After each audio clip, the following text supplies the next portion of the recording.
Well, they did it. They went and re-elected the orange Hitler again. The tangerine nightmare is headed back to the White House. So here's what we need to do, ladies. We need to pull out our old dusty pussy hats and parade again. That's right. It's time to get these babies out and dress up and get back on the streets. Let them know who's large and in charge. Who let this happen? Who thought it was a good idea to let the devil back up into the world?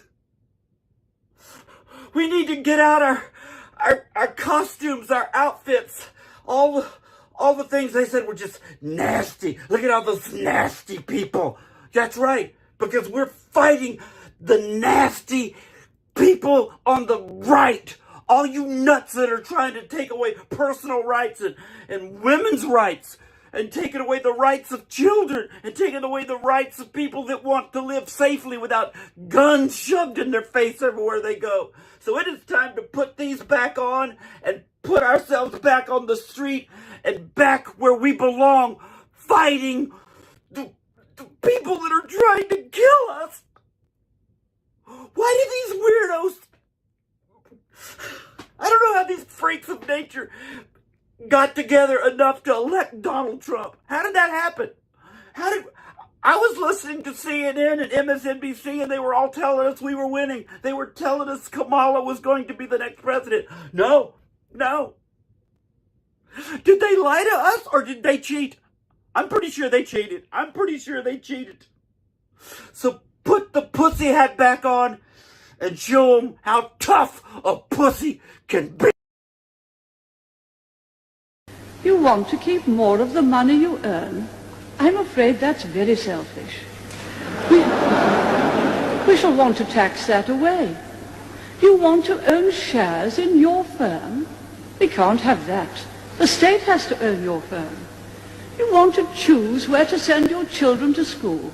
That's very divisive. You'll send your child where we tell you. Mr. President, the trouble with Labour is that they're just not at home with freedom. Socialists don't like ordinary people choosing, for they might not choose socialism.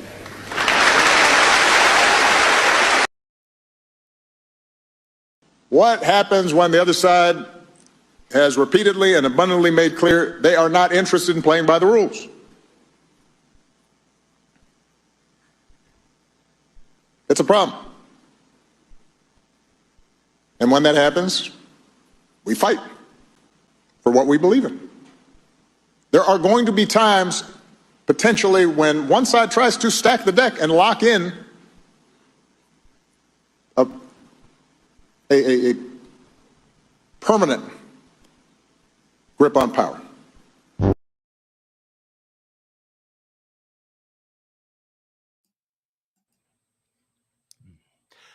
A permanent grip on power. But do you see how he stuttered? That was the purpose why that guy made that video, right? With the arrow going like this. If you and I have been saying now, Joe Resinello, for the last 6 years, okay? It's all projection from the left. It's all projection. What he just did, first of all, he is somber. He is grim. He's angry. And we'll get into what Margaret Thatcher and that first wacko had to say. But on Barack Obama, okay, he's pursing his lips and he's talking about permanent grip on power. When the other side, tries things. Dude, he really is, Joe, I'm going to throw it over to you. He really is an elitist because he thinks we're all so stupid that we don't know that he just described himself. He was such a mistake. That was such a mistake by the American people. I'm going to be honest with you. It has nothing to do with his color. I'd say the same thing if he was Catholic and Italian. What a mistake. The influence that he wielded in the Democratic Party brought us the 4 years that we just endured. Our cities are like third world nations. Our public school system is a disaster. Wokeism, the largest wealth transfer in the history of America took place during COVID. I blame all on Barack Obama. All of it. Disaster. Humongous mistake. We dodged such a bullet with Harris not being the president. People have no idea. No, well, well, here's the thing, though, and correct me if I'm wrong. And I know what you mean because that's kind of a phrase, and I would probably use it too. People have no idea. They do have an idea. That's why they trounced her ass right out of contention. They're talking about her running for governor of California.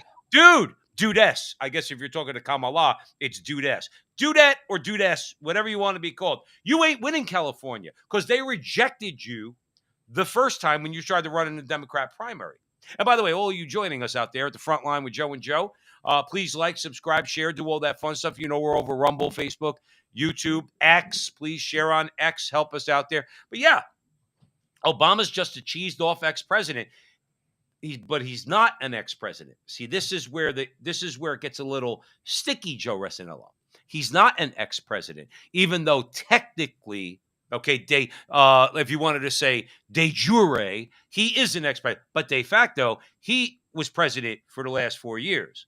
Okay, everybody knows that because everybody knows that Joe Biden is scrumbiad in the head, as my mother would say. Okay, and that's what he's pissed about. See, he thinks we're all so stupid that we think that he thinks that we think Joe Biden was actually the president of the United States. We know, number one, Biden cheated and the Democrats cheated. And number two, Biden is a puppet on a string. Okay? Biden, and the guy who's holding the puppeteer is Barack Obama. Okay? That's the bottom line. And he's pissed because Kamala was going to be his fourth term. And the American people said, no, that's why he's going purse his lips and like that. And Angry Joe, you and I have seen it a million times. It's a real Italian move, like Italian-American move, where you go like this, like when you make those faces. All right? You're not a tough guy, Barack. You're not a tough guy. You lost. You got trounced. And the only thing they're going to try to do now, and we have only less than 3 weeks away till Trump is inaugurated, I still don't put anything past them. China is already talking about going on lockdown for some sort of virus or whatever the case might be. Bird flu, whatever. And it's Patrick Coffin on X. He tweeted out, no, not this time. I'm paraphrasing. We're not doing that this time. Okay. So these guys have something up their sleeve, and Barack Obama is not going to go gently into that good night. That's the bottom line, Joe. Well, Joe, I mean, if you saw, obviously, we're going to talk about what happened in New Orleans in a little bit, but also in New York the last few days, there was a humongous demonstration. Some very radical things were being said, talking about what's going on in the Middle East, promising trouble, global jihad. That was what was being chanted in New York City, the streets of New York City. This is going to be a tumultuous time. A lot of people in this country are not just going to sit on their hands and accept the fact that Donald Trump is the president and was legitimately elected, both the popular vote and the electoral vote. That means nothing. That means nothing to them. We just saw on the first of the year 2 horrendous events. One in front of Trump Tower, blowing up one of Elon Musk's cars. That is a message. That is a message. Yes, it is. Absolutely a message of things to come. Here's what's going to come, though, Joe. Crazy year. Joe, what's going to come, though, right on top of their heads is this time Donald Trump has learned. And he's not going to watch cities burn down and people getting killed. He will send in the National Guard. Well, I think you're right. Go ahead. I think you're right, because it's funny. I was just saying this to my wife. Lightning doesn't strike twice. They were hoping it was going to with this election. It never does. You don't get the same, usually outcome many times in anything in life. And that is exactly right. They may see a different consequence, one they may not like, because the people are behind Trump. He has the bully pulpit. And I got news for you. I think people are fed up. Right. They're fed up with this. They're fed up with the violence on the subways. They're fed up with what just happened in New Orleans. They're fed up what's going on in California, the dumpster fire that it was once the most beautiful state in America. They're fed up. And I got news for you. If you have the people behind you, you can send in the National Guard, and no one will say boo. Well, here's the thing, and I hope people understand this because again, we saw it from domestic terrorists like Antifa and Black Lives Matter when they did it back in 2020. Okay, when the National Guard should have been sent in. Trump's not going to lay down for this. Number one. Number two, just to throw it out there, and we said this on the show before, and I know he told you this. Joe, before I even knew you in my life, before you were married to my sister-in-law, okay, I said, not in some genius way. I'm not trying to say I wasn't being Joe Stradamus, okay? Nice. But what I did say was if I was the terrorist, because I forgot, I think it was Lawrence at the time around 2001, right after September 11th. I think it was Lawrence Eagleberger or somebody was on TV, and they had made the point that the terrorists that the attack on the World Trade Center was evil genius, okay, but it was a one-off. I don't know if it was Eagleberger that said that, but it was a one-off, okay, because they were never going to be able to pull that off again. And I said, I remember talking to the guys when I was a stockbroker, when it was all going on. I remember that not long after that, I said to them, I said, you know what? If I was one of these guys, not for nothing, you just did something you're not going to be able to do again, okay? And you did it masterfully. Let's be clear. I'm not giving them credit, okay? It was evil genius, as Eagleberger said. But if I was like their leaders, I'd be like, now you start doing what we're seeing now, like in Germany, okay? In other words, where a guy runs through a marketplace or in New Orleans, okay? I'm surprised they haven't been doing this for the last 23, 24 years. Random acts of violence, Joe, could shake a nation, could really shake a nation. The only thing is, back then, they again, talking about like establishment Republicans, Democrats wouldn't have done anything. They tried this BS with Donald Trump. Not for nothing. These guys they're gonna kill a lot of people, unfortunately. And we're gonna play a clip in a little bit from Sebastian Gorka. We better have our heads on a swivel, okay? Because they are now doing, or at least it looks like what they're doing, are random acts of violence. And that is potentially worse because you got a lot of guys driving cars through markets and things like that are blowing themselves up in a supermarket. They could take a lot more lives than they did on September 11th. What do you say?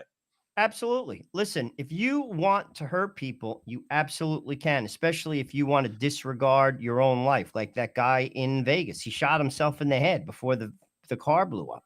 Right. I mean, like, if you want to do something like that, the sky's the limit. And Right. I'll tell you what, like I said, people are not going to sit on their hands. Joe, they absolutely hate this man. 28% of the American population wished he was killed during the first assassination attempt. That's more than 1 in 4. And you know what they would say? They would say, yeah, but you guys did the same thing to Barack Obama. I would say, no. I not don't even. like Barack Obama. I actually will go on record as saying I detest Barack Obama, both as a human being and as a president. But I never said he wasn't my president and never, ever advocate. I do what I've done since the time we were kids. From the time we became politically minded, is when you lose, suck it up, fight against them however you can, and try to win the next time. That's what our democracy, that's what we're always hearing from the media, our democracy is all about. Barack Obama's the guy who doesn't respect democracy because he doesn't like that second clip of Margaret Thatcher. The socialists don't want you to choose because you might not choose them. 30 years before Barack Obama, she summed up Barack Obama. Barack Obama doesn't like the American people because they didn't choose him. Because in his mind, and he knows it, and he knows we know it, a vote for Kamala was a vote for him. Well, he's done. I'll be truthful with you because I think you're right. I think you're right about that. He's done. The second he leaves DC, it's over because he's building 2 homes next to each other in Hawaii on the beach. Please go. I know it's one of our states, but at least it's thousands of miles away in the middle of the Pacific Ocean. Please just go and leave us alone. That will be the sign when he puts that house up for sale in D.C. First president in the history of America to stay in Washington, D.C. because he still had a say in the power structure. That's a fact. Right. Unelected say. They talk about Elon Musk not having a say. Well, guess what? Barack Obama had so much of a say. God knows what, one day it'll come out.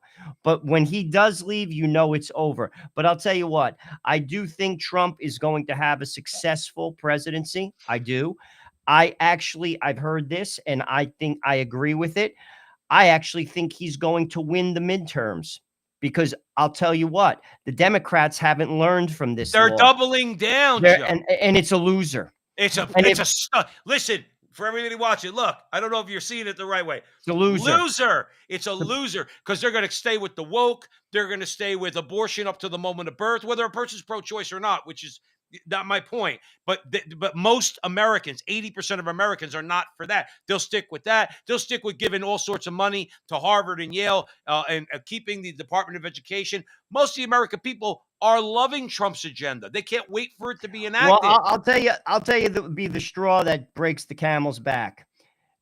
A terrorist act takes place in America, and the person is traced to the border with 100% certainty. That's it. No, I hear you. The end. The end. Let's Donald talk about let's talk about terrorism. But before we do, thanks for joining us here. We got a great crowd going, Joe, in the chat and viewers across social media, X, Facebook, Rumble, YouTube. Please like, subscribe, share, do all that fun stuff. So a couple shout outs. Sylvain's there. Hey, Bob Sylvain's in there. Bob, I will say this. We're not going to talk about it tonight. I watched clips of the John Gotti Jr. interview with Patrick Bet-David. And we'll talk about it another time because I thought he was very open. He was very honest. Okay. And I'm not enamored with guys who are either ex-gangsters or whatever, but I thoroughly enjoyed his interview. And I would recommend if anybody wants to hear what he has to say about his father and other things, it is a good interview. I will agree with you on that. Sylvain. So Sylvain's with us. But Joe, we got a bunch of new faces. We have Carol Bene's here. Hey, Bob. Just scrolling down here. We got bear with me, guys, because we don't really. Colin, haven't seen you in a while, brother. What's going on? So Colin's with us. Sean, what's up, Sean? Teresa's here as always. We got Remy. We got Antonella. We love Antonella. We love you all. And Robert. Roger's here. Christiana's here. So we got a really good crowd going. If I missed anybody, lost justice. So we got Mary's here. Mary Fatakas. Hi, Mary. So we got a good crowd going on. If I missed you, I apologize. But I want to play this clip because we were talking about terrorism. And, Sebastian Gorka was part of Trump's administration the first time. He gets a lot of crap from people. I don't think that's really fair. I think he's a pretty level-headed guy. Here, let me play this. Just 10 days after the Christmas market vehicular attack in Germany, we witnessed the slaughter of 15 innocent Americans this morning in New Orleans. What do we know so far? The killer was a U.S. Army veteran of 10 years with a criminal record who apparently converted to Islam last year. He is connected to or has some affinity to the global jihadi movement, as a Shahada ISIS flag was found on his vehicle, along with the multiple explosive devices that he did not successfully use after the ramming attack. According to authorities, this man likely did not act alone. As such, I want to remind you of one very simple fact. The war against global jihad isn't something 8,000 miles away in Central Asia. As soon as you step out of your home in the morning, you are on the front line. You need to be aware of your surroundings and keep your head on a swivel, and you have primary responsibility for protecting yourselves and your loved ones. But rest assured of one thing. In 19 days at 12:01, everything changes.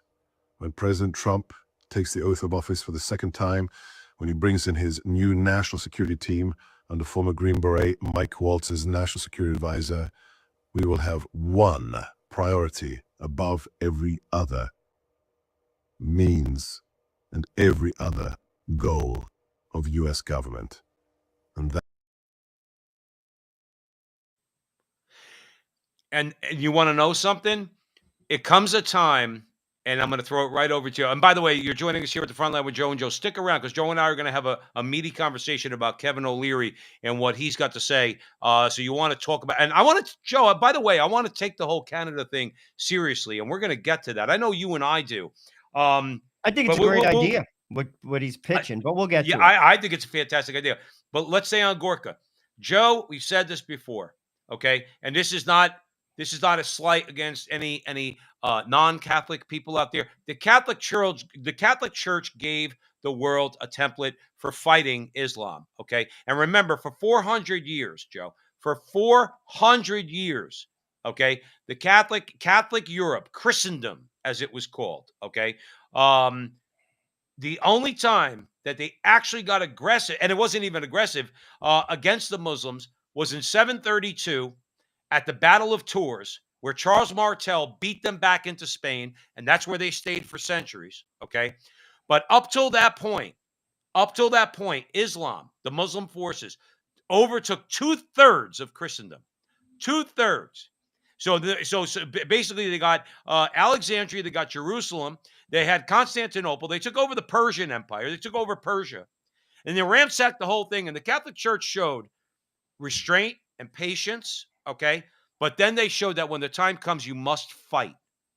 And then they fought the Crusades, they fought Lepanto, they fought at Vienna, okay? And they fought and they fought and they fought. Donald Trump is going to take that page, not the European Union's page, when it comes to how to. They're all wringing their hands. What do we do about Islam? You need to fight against it. You need to send in the forces and round them up in those ghettos, round them up and send them back, because they're not there to become Frenchmen. They're not there to become Englishmen. They're not there to become Germans. They're not there to become Dutch. They're not there to become Austrians. They're there to finish what started centuries ago after their founding. Donald Trump is not going to let that crap happen in America. Once he's elected and they try any more of this BS, I'm telling you, Joe, he is going to fight the way you're supposed to fight. If somebody wants, I'm going to throw it right over to you. If somebody wants to act like a savage, then you need to treat them like a savage. Well, it's funny. I mean, the gentleman that committed this crime in New Orleans is an American-born citizen, served in the army, converts to radical Islam, and then commits this atrocity. What people have to realize is Islam is a world religion. There are over 1 billion Muslims that are on this planet. There is a segment of that religion that's violent. That's not stereotyping. That's reality. That's reality. And the people who are the primary, if you ask me, mover to face off against that segment of that religion are Muslims themselves. Whether they're afraid, or frankly, I sometimes wonder, through your silence, you're making a statement.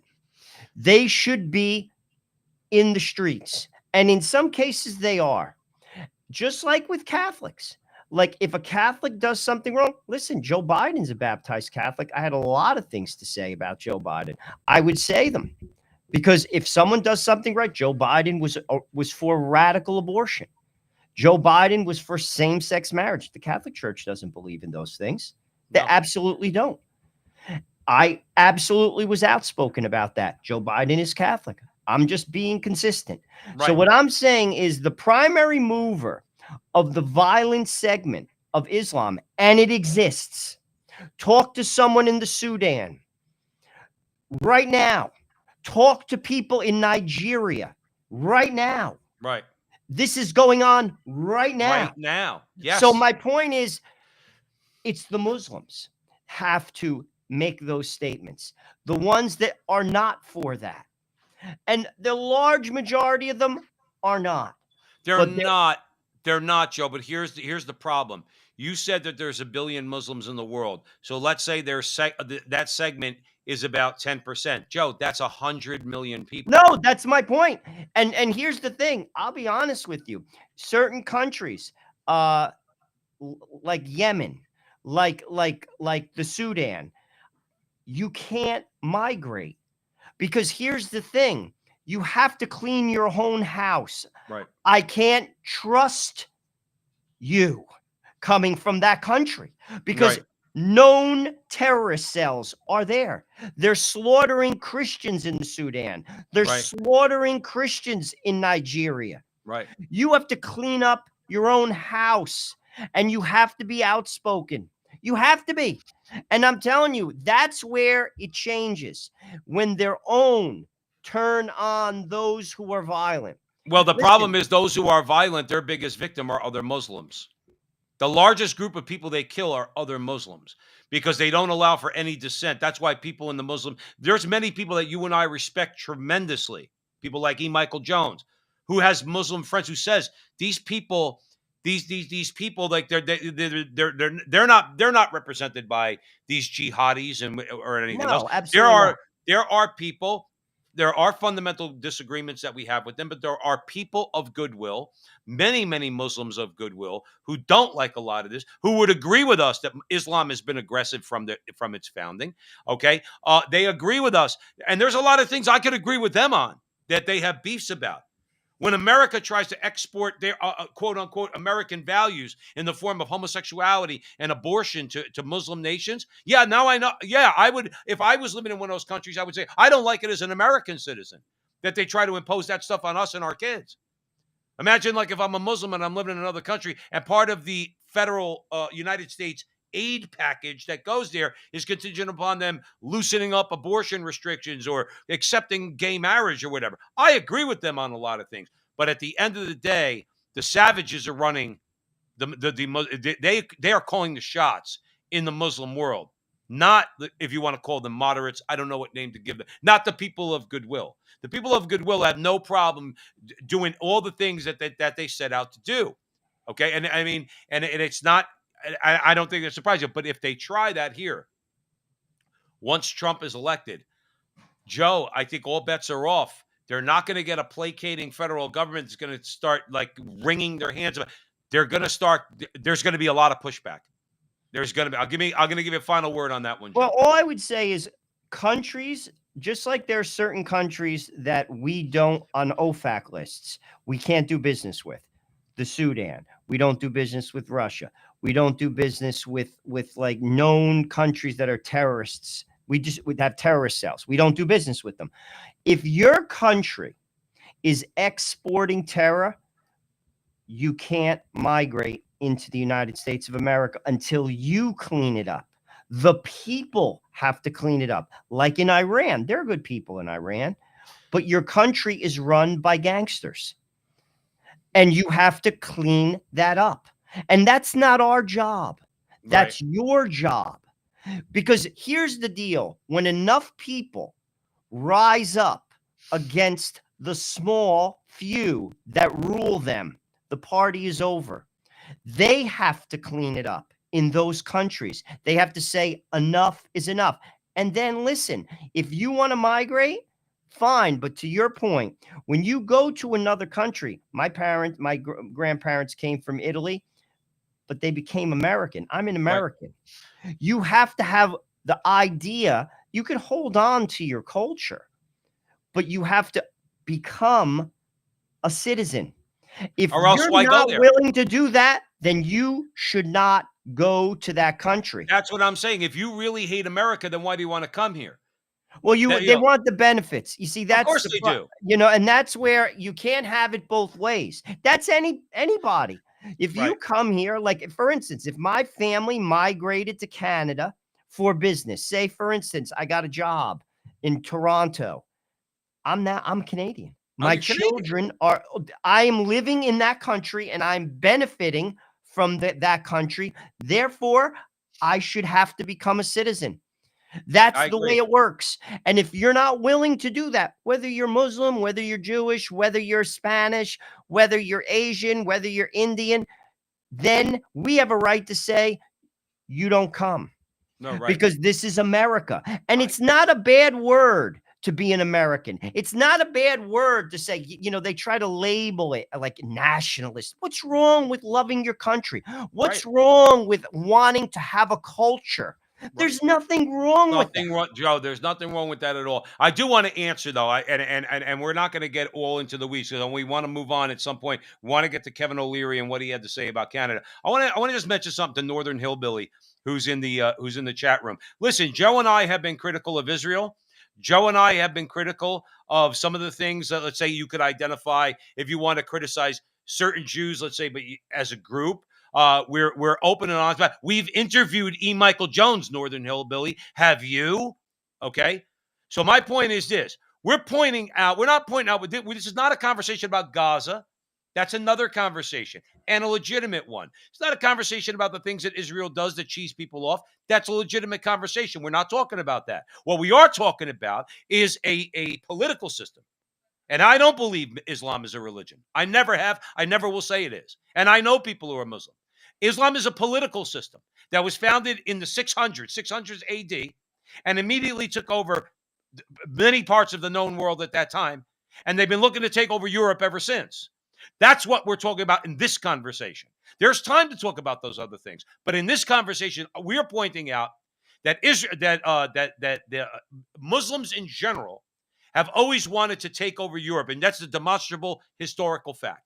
That Muslims have wanted to take over Europe, and they're doing a masterful job right now because the Europeans, as opposed to when the Catholic Church was running things, that fought against them at Lepanto, at Vienna, you have a European Union that's just letting them walk right in and do whatever they want. So it's not a legitimate criticism, Hillbilly, to say that we're not, tonight's not a discussion about Israel. That'll be a conversation for another night, okay? But this conversation was about Muslims or Islam in general and what they've been all about for about the last, 1400 years. So you could hold your criticism. And if you don't like what I said, my mother would say, that's a too bad. Anyway, you're at the front line with Joe and Joe. Joe Pasillo, Joe Rossinello. And now, Joe, now I'm angry again. And I haven't been angry in a few weeks. I love you, Hillbilly. I love you. But I felt the need to say that. Anyway, so we have Trump. We're talking about Trump, Joe. We're talking about, what he's going to do, let's say, if they try this after he's elected.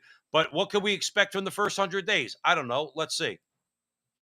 What are your expectations for the first 100 days of the Trump administration in terms of things that you think they may address quickly?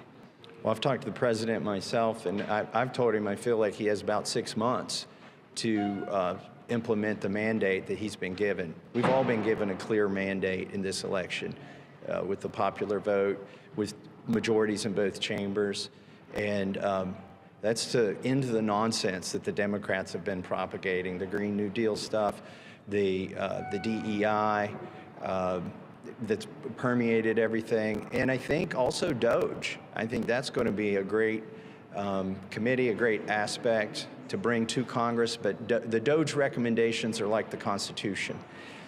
If you can get my colleagues to follow them. I am incredibly proud of the committees and their work on these standards. These are the strongest history standards in the entire country. These standards are pro-American, they're pro-American exceptionalism, and they strengthen civics and an understanding of our Constitution in every grade level. Underneath these standards, our children will learn the full and true context of our nation's founding and the principles that made America great and will continue to make us that exceptional country. In these standards, they champion the guidance that the Bible gave throughout American history.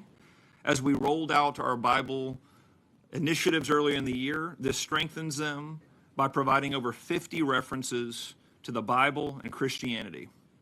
Our previous standards only had 2 references. So we have included the Bible and Christianity more in our history standards in the state of Oklahoma than any other state in the country. We also are unabashed about what we're doing with these standards. Voters elected President Trump with a clear mission to drive woke indoctrination out of our schools, to have no more left-wing content into our schools that undermine our education system and lie about American history. We are very excited about the work done with stakeholders on these standards. In these standards, we have more content around the tribal history of Oklahoma, including all of our tribes. We also strengthened requirements around teaching the impact and significance of the Tulsa Greenwood District, Black Wall Street. So let's leave it there. You got Massey, made a good point.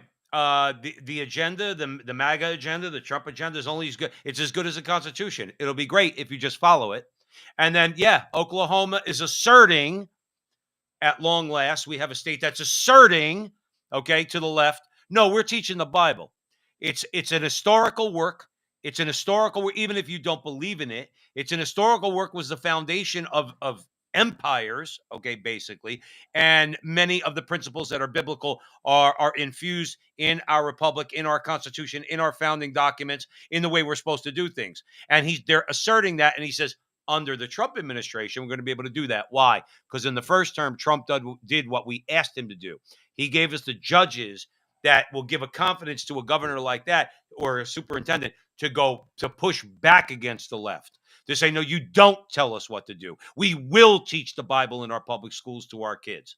We will do this. And Massey's saying, we're going to enact this agenda, okay, because it's good for America. Joe, I'll throw it over to you. Well, I'll tell you what, I think Massey, and I'll first begin with him and then go to the gentleman from Oklahoma. I mean, when Massey said the critical piece is, will the Congress go along? And I'm going to tell you this, I think they're going to have to, and I'm going to tell you why. Because of X. And we saw the foreshadowing of that with the budget. You see, before, the press would not have covered the fact that Congress was giving themselves a $70,000 raise, that they were sending over billions upon billions of more dollars to the Ukraine while the people in North Carolina do not have electric. And we can go on and on and on. This was not disclosed to the American people. Well, now everything that Elon Musk and Vivek uncover is going to be on X. Full disclosure. He controls it, which means it's going to be front and center, getting millions upon millions of views. It's going to be fantastic. It's that is going to happen. And that's why, and we're going to talk about this next in the next clip, about the visas.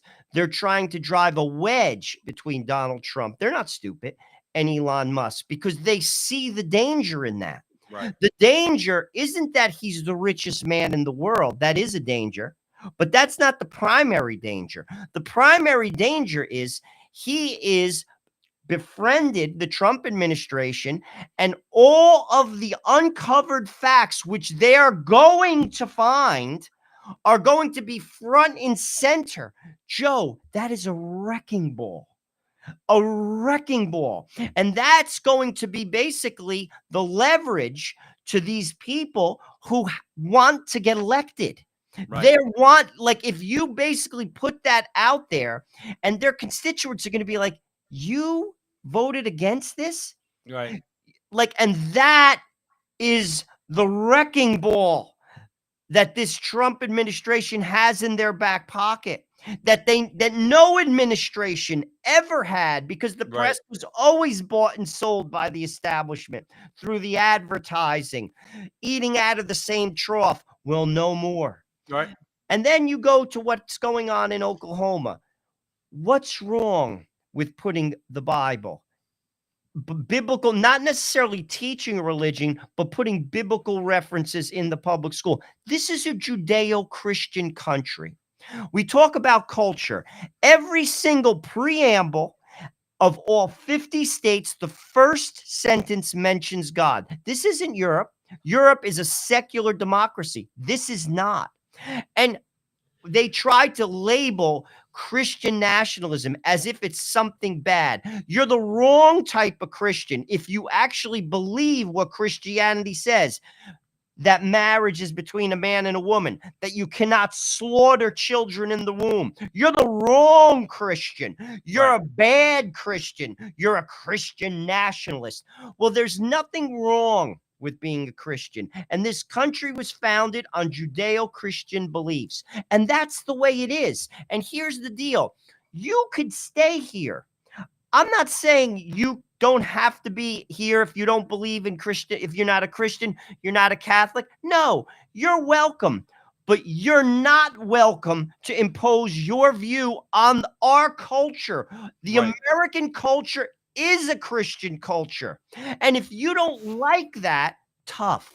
But that's been the attack. The American culture is not, I will push back in this way. It used to be a primarily Christian culture. Agreed. All right. But that was a deliberate attack by secularists See, secularists don't have a problem if someone says, well, I'm a secular nationalist. They say, oh, bravo, I am too. I want the whole country to just have secular principles. But if you say you're a Christian nationalist, say, I want the country to operate under Christian principles, okay? Even by those who are not Christian, because they're universal, okay? So yes, you in a variety of ways and on a number of levels. Now, however, my larger point is they have no problem with nationalism, like you said. They just have a problem with the Christian part of it. But again, I'm going to go back to my mother who says, is it too bad? All right. No, you lose. Donald Trump, he won the election. You lose. Okay. And I had a friend here who visited, who is in Texas. And this was over the last week or so. And we were talking, I haven't seen him in a number of years. And he was here with his wife and his daughter. And we were hanging out.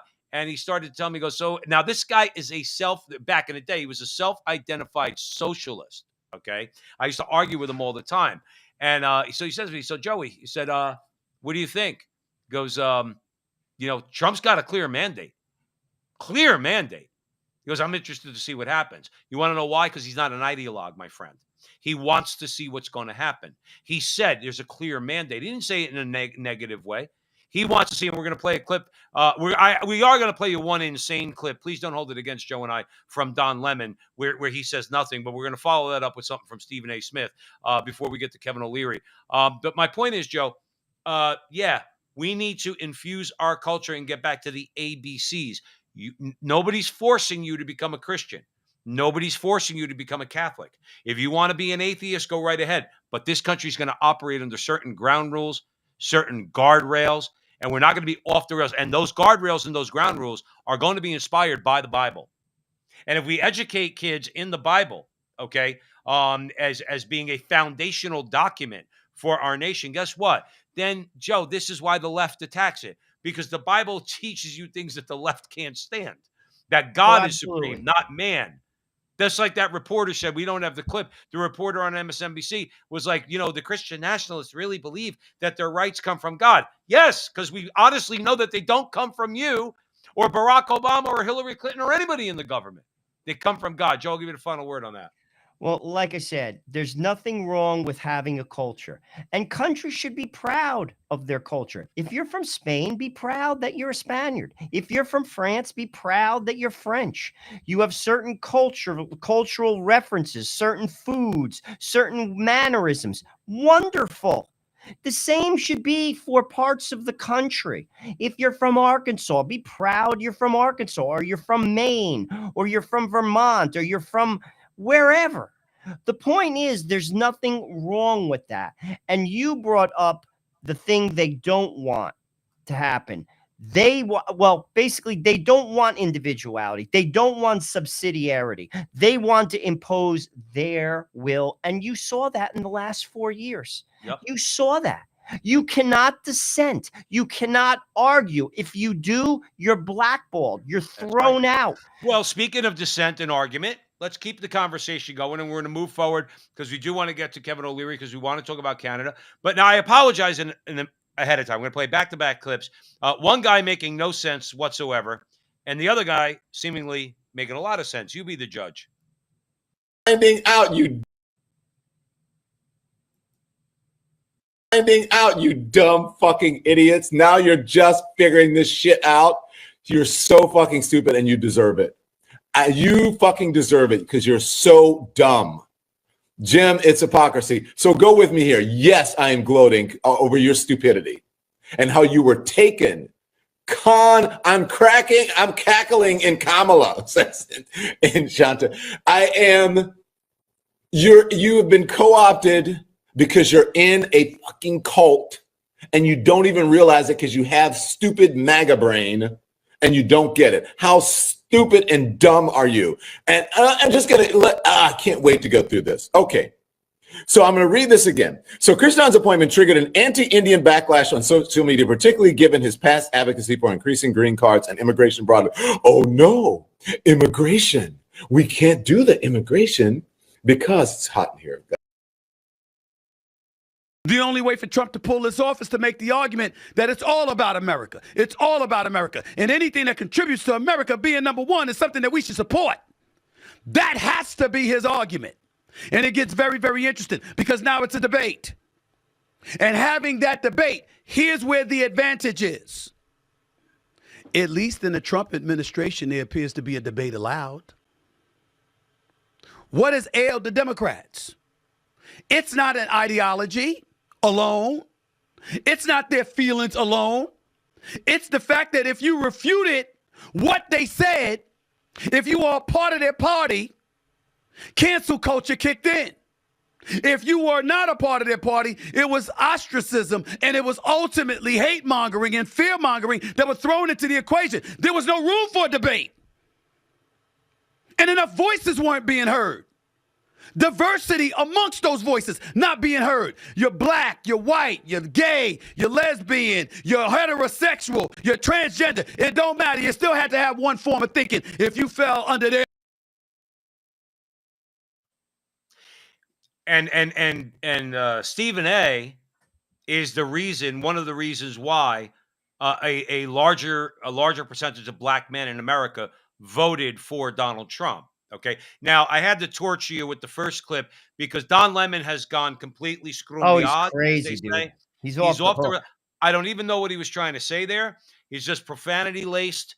Well, let me hatred. try to like give a little background. What he's saying is these visas, Trump is for them, and so is Vivek, and so is Elon. And basically, what it is this: you come, say, from India, you go to Harvard, and you study math.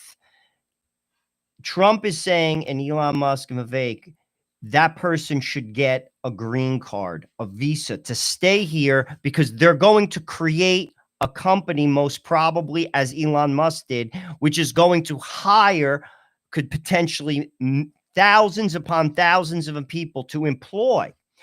And there are voices within the Republican Party, Charlie Kirk being one. I did listen to that, him speak out against this, saying, no immigration. It's a hard line. That job should go to an American. Now, again, like, honestly, why shouldn't you give somebody a chance if they're going to thrive in this country and create? I am not for merit-based immigration, but I think it's something to consider. And to have a hard line on anything outside of abortion, outside of acts that go against the will and nature of God is foolish. And what Stephen A. Smith says, let's talk about it. And that's what Trump is saying. Let's talk about it. There should be conversations. And what the liberal press is trying to do, particularly Lemon, and I've seen other posts, people being like, this is delicious. Oh, Donald Trump is basically an Elon Musk. They're fighting against They're grasping at straws. They're grasping at straws. Because they see the danger and they know the danger is real, and that's what they're trying to drum up. Just to give some background in case people don't know. No, I get it. I get it. But my larger point is like, and I've had this argument with liberals before and leftists before. I've made the statement that soon as somebody says to me there is no debate on a thing, whatever that thing might be, I'm like, no, that's not debatable. That's fact. And I say right away, that's the thing you're supposed to debate. And the left doesn't like that because obviously they've always used that line about no, that's not debatable, to not have to engage in conversations about abortion, about gay marriage, about so many different things. No, that's evolution, which is bullshit. Excuse my language, but it is. It's bullshit. It's climate change. No, we don't have to debate that. And if you want to debate that, you're a denier, you're a hoaxer, you're a Nazi, you're a fascist, you're a racist, you're all these different things. Hillary would call us deplorables. Okay. No, as soon as somebody says that, the alarm bells should go off in your head. No, that's the thing that they're afraid to debate when they say there is no debate or that we don't have to debate that anymore. No, Joe and I say, let's go. You can come on this show. All right. And we'll debate you on anything at any time. The bottom line is this. That's what guys like, they want to try to make it seem like there's division, like, with Trump, like you said, Joe. The gold is losing its luster, before Trump's even inaugurated, because they want to try to make it seem like there's not division, and these things will be debated in the Trump administration. And Stephen A. is right.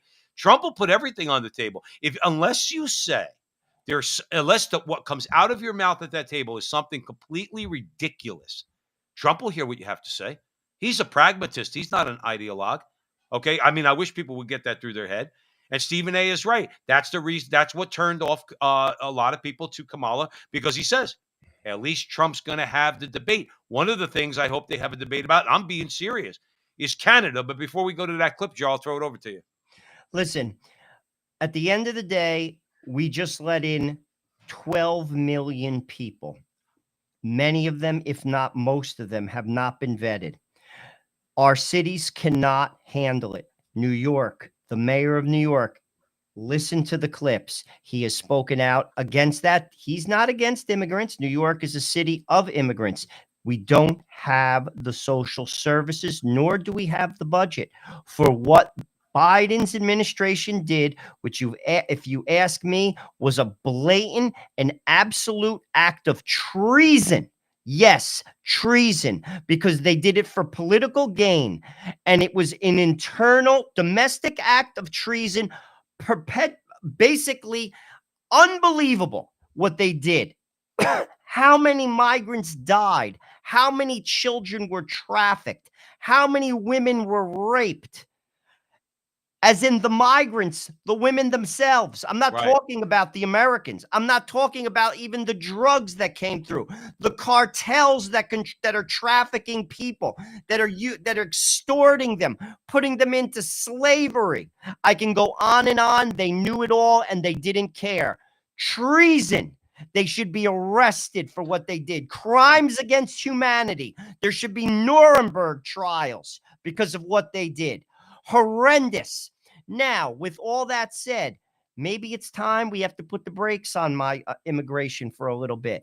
Maybe it's time to reassess our basically policies, make them fair. In the future, obviously, the doors will open again. But in the meantime, if someone is going to bring value to this country, like Elon Musk, who's not a citizen, who came to this country and employs hundreds of thousands of people, why wouldn't you let them? Doesn't it make sense? It makes sense to me. And the hardliners should relax a little bit. Right. There shouldn't be any hardline things. Like again, unless it's a crime against God, abortion, gay marriage. Let's talk about it. Let's compromise. Let's think it through. But hardline politics and ideological politics are losers. You have to bring people into the tent to win. Right. And to be honest with you, I was a little disappointed in Charlie Kirk for that position. But then again, I'm not going to turn him off. I don't hate him. It's just one position. Let's talk about it. No, and I agree. If I could, I want to play Kevin O'Leary. I want to talk about Canada. But if I had to throw in my 2 cents, I think all immigration comes to a screeching halt till it takes enough time, only for the period of time it takes for Tom Homan to round up as many illegal immigrants and those who came across the border illegally and send them back, starting with the criminals. And then once you've gotten the majority of that job done, then sensible people could sit down and start talking about a real immigration policy that includes a lot of those people that you're talking about who will go to work for Tesla or Starlink and build those rockets that come down and you park them. They parallel park onto the tower and they shut off the engine. I mean, my point is I agree with you, but something dramatic's got to be done right now to reverse, not just stop what Biden did and Barack Obama did, but reverse that. And then let's start talking about it. But now here's the thing. I look at it this way. Well, how about this? I want to play Kevin O'Leary talking about this idea that's floating around about Canada, and then we're going to come back and we're going to give you the Joe and Joe twist. It's basically the population of California sitting on the world's largest amounts of all resources, including the most important, energy and water. Canadians over the holidays, the last 2 days, have been talking about this. They want to hear more. And so, there's obviously a lot of issues, more details, but what this could be is the beginning of an economic union. Think about the power of combining the two economies, erasing the border between Canada and the United States, and putting all that resource up to the northern borders where China and Russia are knocking on the door. So secure that, give a common currency, figure out taxes across the board, get everything trading both ways, create a new, almost EU-like passport. I like this idea, and at least half of Canadians are interested. The problem is the government's collapsing in Canada right now. Nobody wants Trudeau to negotiate this deal. I don't want him doing it for me, so I'm going to go to... And here's the thing, and then I'm going to throw it straight over to you. In all of human history, this idea, Joe, that because we live at this time, oh, we can't do that. What do you mean? It's impractical. Canada's its own nation. America's its own nation. Joe, borders have been changing throughout human history. What is the difference? My proposal will be slice off everything west of Ontario, going up to Alaska. So I guess that would be what? British Columbia. Saskatchewan. Saskatchewan. All the west, where all the oil is. Okay, let those people decide if they want to secede from Canada and become the 51st, 52nd, 53rd, and 54th states of the United States. And let Ontario and Quebec, let that remain Canada.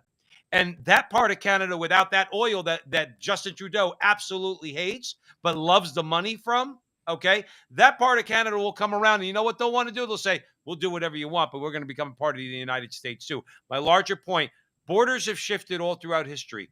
Why shouldn't it happen now? Well, let me just give a little background. First of all, who is Kevin O'Leary? Kevin O'Leary, for those who don't know, ran for the Conservative PM in Canada, I believe, in 2018. For those who are in the chat, correct me if I'm wrong. He ran and he lost. He is a very rich man. He's a businessman. He's always on financial shows, giving his opinions, talking about the markets. Canada right now is not for. It's overwhelming from what I have seen and what I have read and what I have heard. They're not for becoming the 51st state of America. Now, clearly, Eastern Canada would not be for that. It's very liberal. But to Joe's point, Western Canada, Alberta, Saskatchewan could potentially entertain it. But I did hear, and again, from a very reliable source, someone in Canada, that it's not a popular idea. Again, because you're Canadian. But that's not what O'Leary is proposing. He's proposing something that's along the lines of the EU. What does that mean? You're free to work. You're free to travel across the border, a common currency, which helps importing and exporting businesses. As currencies change, it impacts either America or Canada. That is taken off the table, which makes it easier to trade. And Canada has resources, and so do we. And it would be beneficial to Canada if we acted and partnered together, because when we're together, we're stronger. And that's what O'Leary is pitching. He's not pitching basically for you to lose your country. And I can understand that Canadians don't want that. But Right. That's not what he's doing. He's saying you have a common passport, as the people in the EU do. You're basically free to work. You're free to travel, common currency. It would be, if you ask me, a powerhouse, because we're a democracy. And But eventually, please, Joe, some of those proposals that he said and you agree with, but eventually those things, you talk about a common currency, easy movement between the two countries for workers, similar wages and everything else. Joe, that's laying the foundation for eventually Canada and the United States to merge. I mean, you talk about a common currency, that's probably one of the first things. I mean, we have a common language already. For the most part, we have a common, at least generally speaking, religion. Canada, I don't know what they would call themselves, but obviously the Christian influence is there, particularly in Quebec. But the thing is this, the foundation's already there. You start doing things like common currency and things like that, a lot of people are going to say, well, why don't we just become part of the United States? Potentially. I'm saying potentially. Well, again, I think that's the deal breaker. Like Quebec tried to secede, they voted and it didn't win. That's up to the people. We're not here to impose our will. That's not what a democracy is all about. It's about the people, the voice of the people. The proposition is we could help each other. And I think it's a good one. And to be honest with you, You have had, I think it's 9 years under Trudeau. He has wrecked your country. He's wrecked it. It's going to take decades to fix because of what that man did. He's a globalist. He did not represent the Canadian people. He represented a larger ideology that destroyed the middle class, absolutely destroyed the middle class. And that is something that's going to take a long time to recover from. And this type of proposal could potentially jumpstart the Canadian economy. I would welcome it with open arms. You're our friends. I go to Canada often, Montreal, because I'm on the eastern part of the United States, and I drive up there. I love Montreal. And frankly, I think it would be wonderful. I think it would be good for you. It would be good for us. We share the same continent, and frankly, we're stronger together. We should be friends. And frankly, the person that has caused a divide between our two countries is Justin Trudeau, because he does not share our values. Justin Trudeau is not for democracy. Don't get caught up in the rhetoric. Justin Trudeau has acted like a tyrant, and he has destroyed your people. And that is something, frankly, you have to resolve. You have to vote him out. But I think this is a good idea. I'm all for what Kevin has put forth. I hope it happens. Listen, again, you're talking about a practical man in Donald Trump, not an ideologue. He's not looking to take over Canada like the left is trying to say in MSNBC and the rest of them. But if he sees the benefits of this, call it an alliance. Forget about the NAFTA idea. Call it an economic alliance, a real one, okay, that benefits both nations, gets both countries because of the oil there and the oil here. Okay, you could forget about it. You could tell the Middle East goodbye. Okay, we don't have to worry about you anymore. You guys want to act like savages? Go act like savages. We won't have anything to do with them unless the American people are foolish enough to elect another Democrat who's going to make us energy dependent again after a president makes us energy independent. Anyway, long story short, I think it's a great idea. I have relatives in Canada. I love Canada. I grew up going to Niagara Falls my whole life to go see my Canadian Italian side of the family, my mother's side of the family. And I hope a good deal could be worked out. We have a lot of our friends that are in the chat room that come here and watch us at the front line with Joe and Joe every Thursday. Have supported us now for 5-6 years that are up in Canada. We love you guys. We would love it. I would love it. I want the best for them. So here's the bottom line, Joe, and then we're going to sign off.